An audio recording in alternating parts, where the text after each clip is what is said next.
Норвегія обмежила можливість в'їзду для росіян. Уряд Норвегії запровадив додаткові прикордонні правила для громадян Росії. Знову таки згадуємо посягання на води, посягання на моря, посягання на острови і, власне, територіальну цілісність або ж загрозу територіальній цілісності країн НАТО. Тут Норвегія вирішила не чекати, поки Путін вирішить і їй чимось перегрозити, тому сказала, а давайте ми відразу уріжемо всі правові підстави і відносно правила громадян Росії до того, щоб вони перетинали кордон з Норвегією. Росіянам, які перебувають у туристичних та інших цілях на першорядної, не першочергової відповідно важливості, буде відмовлено у в'їзді при перетині кордону.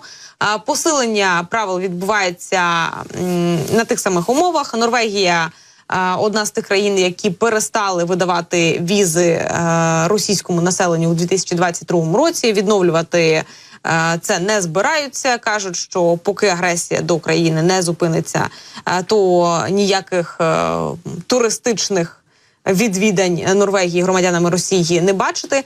Ну і, власне, винятки робляться, наприклад, для громадян Росії, які приїжджають в гості до близького родича, що живе в Норвегії, тобто це до батьків, офіційних або ж цивільного подружжя, ну або ж до дітей. Все, це типу виключення, яке можуть зробити, а то і його можуть і не зробити.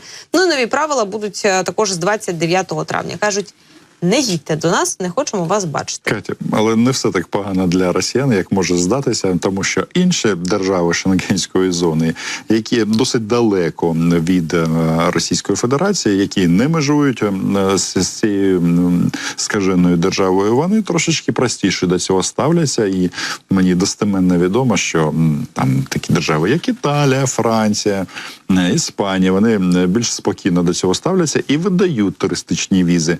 Це просто до того, що якщо якісь погані люди, там шпигуни, диверсанти, російські терористи і інші падлюки захочуть зробити якусь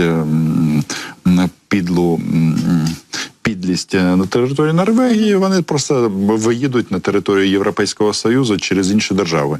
І це, як на мене, власне, і говорить про те, що все ж таки політика по відношенню до росіян, вона має бути спільною. Зрозуміло, що на росіян стало, мабуть, в десятки, а може в сотні раз менше, ніж їх було на європейських і курортах, і авіалініях, і скрізь.